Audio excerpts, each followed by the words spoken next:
Episode के starting में हम तांजिरो को देखते हैं जो सोचता है कि मैं उसे इसलिए हरा पाया क्योंकि मैंने ओपनिंग ट्रेड को डिटेक्ट करना सीख लिया है और वो मुझे बताती है मुझे कब कहाँ हमला करना है। और मैं जैसे ही उसे देखता हूँ वो अपने आप टाइट हो जाती है और मैं उस पर हमला कर देता हूँ। तब वहाँ ओरोकोडाकी आ जाता है और वो हैरान हो जाता है।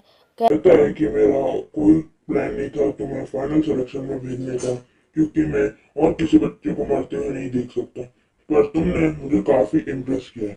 और हम देखते हैं कि तांजीरो की आंख में से आंसू आ जाते हैं।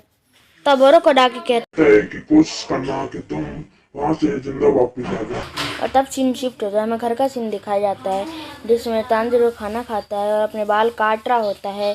तब ओरोकोडाकी कहता है कि एक बात याद रखना, राक्षस जितने ज्यादा इंसानों को खाएंगे वो उतने ज्यादा ताकतवर होते रहेंगे। कुछ राक्षस तो ऐसे होते हैं जो मैजिकल पावर यूज करते हैं, तो मैं तुम्हें ये मार्क्स दे रहा हूँ जिसपे मैजिक प्रोटेक्शन लगा हुआ है। उसके बाद सुबह तांजीरो अपनी बहन से मिलके ओरोकोडाकी से अलविदा लेता है और जाते हुए कहता है कि मोकुमो और साबितो को भी मेरी अलविदा कहना।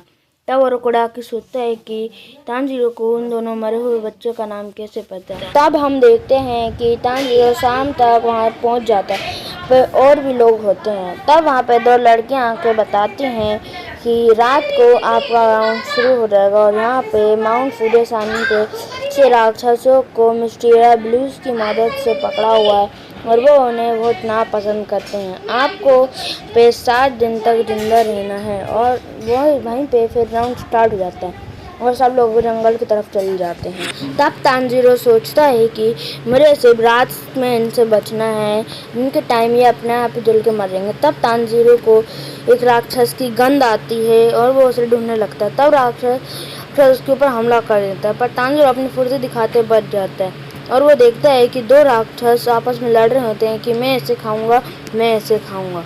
वो दोनों उस पर हमला कर देते हैं। तांजीरो से बच जाता है और अपनी स्पेशल स्वॉर्ड से उनका गला धड़ से अलग कर देता है और वो दोनों वहीं राख में बदल जाते हैं। तब सीन शिफ्ट होता है। हम देखते हैं कि ओरोकोडाकी ने उसे ये तलवार दी होती है।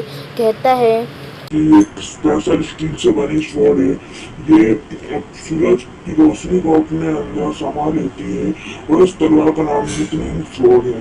तब तांजीरो उस तलवार को रख लेता है और उसे एक बच्चे की चीख सुनाई देती है और तब तांजीरो वहाँ जाके देखता है तो उसे एक बड़ा सा राक्षस दिखता है जो एक बच्चे को पकड़ा हुआ था और वो उसे खा जाता है। और तब हम देखते हैं कि वो राक्षस और बड़ा हो जाता है और वो बच्चे के ऊपर हमला कर देता है।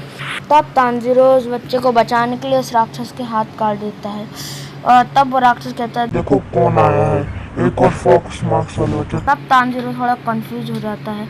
तब वो राक्षस पूछता है ये कौन सी सदी चल ये। तब तांजीरो कहता है ताइसो पीरियड। तब वो थोड़ा राक्षस बहुत गुस्सा होता है, कहता है कि मैं जब से आज तक यहीं पे बंद हूँ तो मैं छोड़ूंगा ही ओरोकोडाकी। तब तांजीरो कहता है ओरोकोडाकी। तब राक्षस कहता है हाँ, उसने मेरे को यहाँ पे बंद है, जब से मैं यहाँ हूँ से मैं इंसानों को खा जा रहा हूँ। अभी तक मैं पूरे 50 इंसानों को खा चुका हूँ, जिसमें से 13 ओरोकोडाकी डिसीज थे और चौथ में तुम हो, और जिसमें से सिर्फ 2 ही थे जो मेरा सामना कर रहे थे। जिसमें से एक अजीबो बाल वाला लड़का था, वो उन सब में तो बहुत ताकतवर था, और एक छोटी सी लड़की थी जिसने पिंक फ्रॉक पहनी थी, वो ताकतवर तो नहीं थी पर बहुत तेज थी। तांजीरो सुन के शौक हो जाता है और कहता है क्या वो दोनों मर चुके हैं। और तब वो राक्षस कहता तो तुम्हारा फोकस मास्क उन बच्चों जैसा ही हमने भी ऐसे पहना था। कभी कभार तो मुझे लगता है कि ओरोकोडाकी मुझे खुद बताता है कि मुझे किसे खाना है। मुझे अभी भी याद है जब मैंने उस लड़की को ये सब बताया था, वो बहुत ज्यादा दुखी हुई थी और मैंने उस बच्ची के हाथ पे अलग कर दिए थे।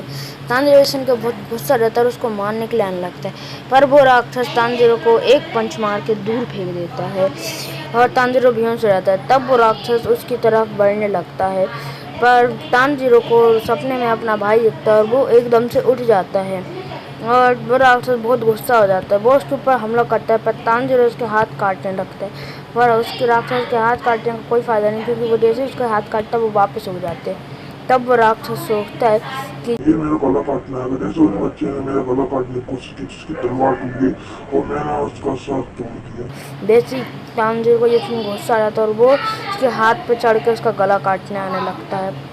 तब वो राक्षस सोचता है कि जैसे मेरा गला काटेगा इसकी भी तलवार टूटेगी और मैं उस बच्चे की तरह इसका भी सर तोड़ दूंगा।